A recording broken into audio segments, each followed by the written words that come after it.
অনুষ্ঠানের শেষ পর্যায়ে ইনশাআল্লাহ আপনার কাছে প্রশ্নোত্তর পর্বে আসবো। আমরা এই মুহূর্তে যেতে চাই মাওলানা মাহদী বিন আহমদ সাহেবের কাছে।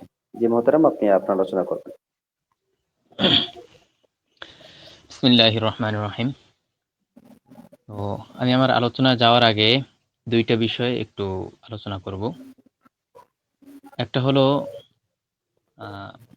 মুহতারাম তার আলোচনার ভিতরে একটা কথা বলছেন যে ইসকনের যত টার্গেট আছে এর ভিতরে একটা হলো মুসলিম যুবক যুবতীদেরকে হিন্দু বানানোর একটা প্রচেষ্টা করা। এই বিষয়টা আমাদেরকে খুবই গুরুত্বের সাথে দেখা উচিত। এর কারণ জি হলো বিভিন্ন জায়গায় ভাগোয়া লাভ ট্রাপ, মানে মুসলিম মেয়েদেরকে হিন্দু ছেলেরা তাদের ফাঁদে ফেলে হিন্দু বানানোর জন্য যত প্রকার প্রচেষ্টা আছে এগুলো করতেছে।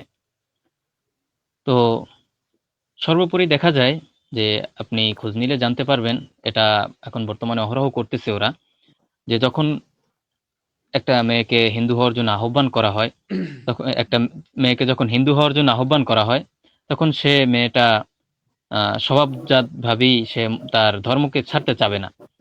এজন্য ওরা এর পিছনে কালো জাদুর ব্যবহার করে, ব্ল্যাক ম্যাজিকের ব্যবহার করে, জাদু করে এরপরে মেয়েদেরকে তারা হিন্দু বানাই নিতেছে, তার ধর্ম থেকে ধর্ম মানে হীন করে দিচ্ছে।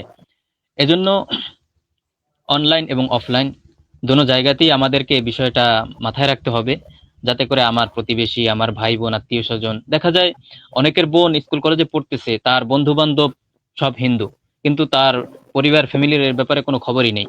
একটা হিন্দু ছেলের জি সাথে রিলেশনে আছে তার বোন, তার মেয়ে, কিন্তু এই ব্যাপারে তার কোনো খবর নেই। তো এই বিষয়গুলোকে গুরুত্বের সাথে নিয়ে এই বিষয় থেকে আমাদের বোনদেরকে যথাসম্ভব বাঁচানোর চেষ্টা করতে হবে। দ্বিতীয়ত অনলাইনে এই জি বিষয়টার অবশ্যই। উপরে কিছু গ্রুপ আছে, কিছু লোক আছে, তারা এই বিষয়ে অনেক কাজ করতেছেন। যেমন সেভ আওয়ার সিস্টার্স এই নামে একটা গ্রুপ, তারা অনেক কাজ করতেছে।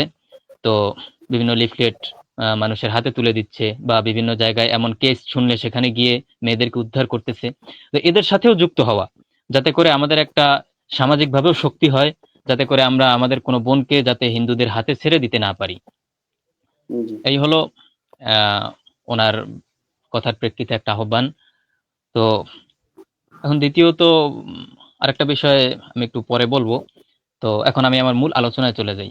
তো পূর্বের আলোচনায় আমরা বলছিলাম যে আহ, চৈতন্য মহাপ্রভু তিনি যে মতবাদ নিয়ে সামনে অগ্রসর হয়েছিলেন, সেই মতবাদের ভিত্তিতেই বৈষ্ণব মতবাদের প্রতিষ্ঠা হয় এবং বৈষ্ণব মতবাদ ছড়িয়ে পড়ে।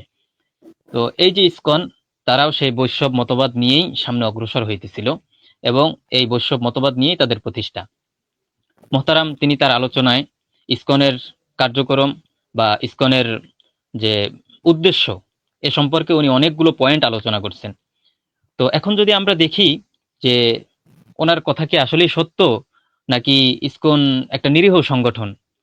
তো এখন যদি আমরা স্বাভাবিকভাবেই বলতে যাই না ইসকন উগ্র মতবাদের, বা তাদের ভিতরে তাদের সদস্যরা উগ্র, তখনই একদল হিন্দু এসে, বা আমাদের মুসলিমদের ভিতরেও কিছু সুশীলদের দেখা যাবে, তারা এসে বলবে না ইসকন তো একটা মন্দির ভিত্তিক সংগঠন, তারা তো মন্দিরে কাজ করে, তারা তো মানুষদেরকে মদ থেকে, নেশা থেকে বিরত থাকতে বলে, তারা তো মানুষদেরকে যৌনতা থেকে বিরত থাকতে বলে, তারা তো মানুষদেরকে নিরামিষ ভোজী বানায়, গরু মাছ গোস্ত খেতে নিষেধ করে। তো ইসকন তো একটা নিরীহ সংগঠন, তাদের ব্যাপারে আপনারা কেন এভাবে ব্লেম দিচ্ছেন? তো এখানে আমরা যদি তাদের কিছু কার্যক্রম পর্যালোচনা করি তাহলে দেখতে পাবো যে মোহতারামের আলোচনা কি সঠিক কিনা। এজন্য আমাদের সর্বপ্রথম যে ঘটনা আমি উল্লেখ করব সেটা হলো 2016 সাল। 2016 সাল অনেক আগে। তখন কিন্তু ইসকনের ব্যাপারে আমাদের কোনো মাথা ব্যথাও ছিল না, বা মুসলিম সমাজ এ ব্যাপারে কোনো তাদের ব্যাপারে আলোচনাও করেনি। ওই সময় সিলেটের ভিতরে আহ একজন খতিব, তার নাম ছিল মাওলানা আব্দুর রহমান রহমতুল্লাহ আলী, ওনাকে হত্যা করা হয়। একদিন হঠাৎ ওনার রুমের ভিতরে মসজিদের পাশে ওনার লাশ পাওয়া যায়, গলা কাটা লাশ। তো পরবর্তীতে যেহেতু সিলেট অঞ্চলটা একটু বেদাতি এলাকা, বা যারা মাজারপন্থী আছেন তাদের এলাকা, তো অনেকে মনে করছেন যে উনি একটু বেদাতীদের ব্যাপারে বা মাজারপন্থীদের ব্যাপারে একটু সোচ্চার ছিলেন। তো হয়তো তারা তাকে হত্যা করছেন, এবং এ ব্যাপারে এই কথা বলেই এই হত্যাটাকে চালিয়ে দেওয়া হয়। কিন্তু না, পরবর্তীতে যখন এটার তদন্ত করা হয় এবং স্থানীয় আলেম যারা আছেন তারা ওটা খোঁজ খবর নেন, পরে দেখেন যে না, কোনো বেদাতি বা কোনো মুসলিম তাকে হত্যা করেনি, বরং ইসকনের সদস্যরাই তাকে হত্যা করছে। কারণ ছিল যে তাকে যখন হত্যা করে এর পূর্বের জুমায় তিনি ইসকনের ব্যাপারে সতর্ক করে তার মসজিদে আলোচনা করছিলেন। এর প্রেক্ষিতেই তাকে হত্যা করা হয়। এটা 2016 সালের ঘটনা।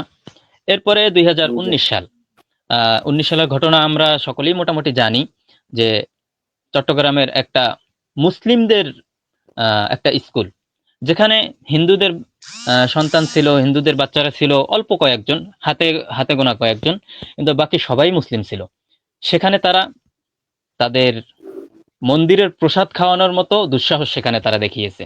শুধু তাই নয়, তারা সেই প্রসাদ খেয়ে আহ মুসলিম বাচ্চাদেরকে হরে কৃষ্ণ, হরে রাম, কৃষ্ণ কৃষ্ণ, রাম রাম, এই জয় মন এই শ্রীরাম। আহ, না, তখন জয় শ্রীরাম বলে নাই, তখন তারা হরে কৃষ্ণ আহ, স্লোগান তারা ওখানে মন্ত্র পাঠ করিয়েছিল। তো তাদের উইকিপিডিয়াতেও দেখবেন তাদের স্লোগান হলো হরে কৃষ্ণ। তারা জয় শ্রীরাম স্লোগান এখনো তারা কাগজ কলমে নিয়ে আসে নাই। তো কৃষ্ণর এই যে ভক্ত ইসকন, তো এজন্য দেখা যায় যে ইসকন অনেকেই মনে করে নিরীহ একটা সংগঠন, যেহেতু তারা কৃষ্ণর ভক্ত।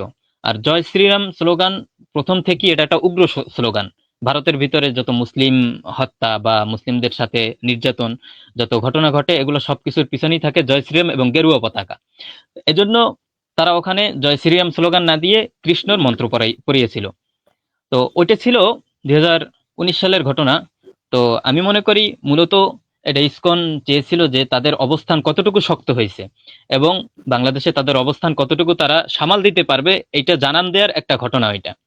এরপরে যখন সারা বাংলাদেশের মিডিয়া এটা নিয়ে তোলপাড় করলো, এটা আদালত পর্যন্ত গড়ালো বিষয়টা, তখন তারা আবার এই বিষয়টা থেকে পিছু হটলো। তারা ক্ষমা প্রার্থনা করলো এবং তারা নিশ্চুপ হয়ে গেল।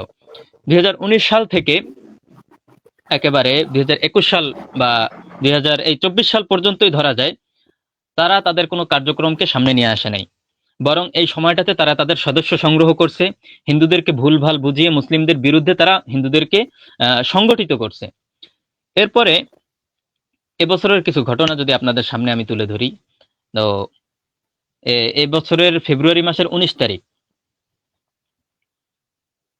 জি চট্টগ্রামের একজন নমুসলিম ভাই, তো তিনি নমুসলিম হওয়ার পরে আরেকজন বোন তাকে বিবাহ করেন। তো ওই বোন তিনিও হিন্দু ছিল, সেখান থেকে মুসলমান হয়েছেন। তো এই দুই নও মুসলিমের একটা দম্পতি হয় এবং তাদের মাঝে বিবাহ বন্ধন হয়। কিন্তু এই হিন্দু মেয়েটার পরিবার এবং ইসকনের সদস্যরা সহ তারা চট্টগ্রাম আদালতে মামলা দেয় যে এই মেয়েটাকে মুসলিমরা জোর করে নিয়ে বিবাহ করছে, তাকে অপহরণ করা হয়েছে, অপহরণ মামলা দেয়। যেমন জি এখানে আমি একটা কথা যুক্ত করি, বাংলাদেশে তারা যত মিডিয়া অপপ্রচার চালায়, যতগুলো দেখায় যে মুসলিমরা হিন্দু মেয়েদেরকে ভাগিয়ে নিয়ে যাচ্ছে, লাভ জিহাদ নামে এটাকে নামকরণ করছে তারা। বাংলাদেশ, ভারত সহ সব জায়গায় তারা লাভ জিহাদ নামে এটাকে চালিয়ে দিচ্ছে। তো লাভ জিহাদ বলতে ইসলাম ধর্মেও কিছু নেই এবং বাস্তবতায়ও এর কিছু নেই। বরং দেখা যায় যত আহ ওদের এই ধর্ম থেকে অবাস্তব জিনিসগুলো দেখে যারা হেদায়েতের আলোতে এসে মুসলিম ধর্ম গ্রহণ করে এবং মুসলিম তাদের বৈবাহিক একটা বন্ধনে আবদ্ধ হয়, তাদের কি তারা লাভ জিহাদের নামে চালিয়ে দেয়। তো এখানেও সেম কাহিনী তারা করছেন। কিন্তু চট্টগ্রামে মুফতি হারুন ইজাজ সহ তাদের টিম যারা ছিলেন, তারা ওই বোনকে সহায়তা দেওয়ার চেষ্টা করেন। তো এখানে সংক্ষেপে আমি যে কথাটা উল্লেখ করতে চাই, তো যেদিন আদালতে রায় হবে, তো ওই বোনকে ডাকা হলো যে বোন, তুমি কি আহ স্বেচ্ছায় গেছো নাকি তোমাকে এখানে অপহরণ করা হয়েছে? তো জি তিনি আদালতে দাঁড়িয়ে সরাসরি সুস্পষ্ট ভাষায় বললেন যে না, আমি ইসলাম ধর্ম গ্রহণ করছি এবং তাকে আমি স্বেচ্ছায় বিবাহ করছি এবং তার সাথেই আমি থাকতে চাই, আমি আমার পরিবারের কাছে যাব না। তো আদালত তখন রায় দিলেন, আচ্ছা ঠিক আছে, তুমি যেতে পারবে তার সাথে।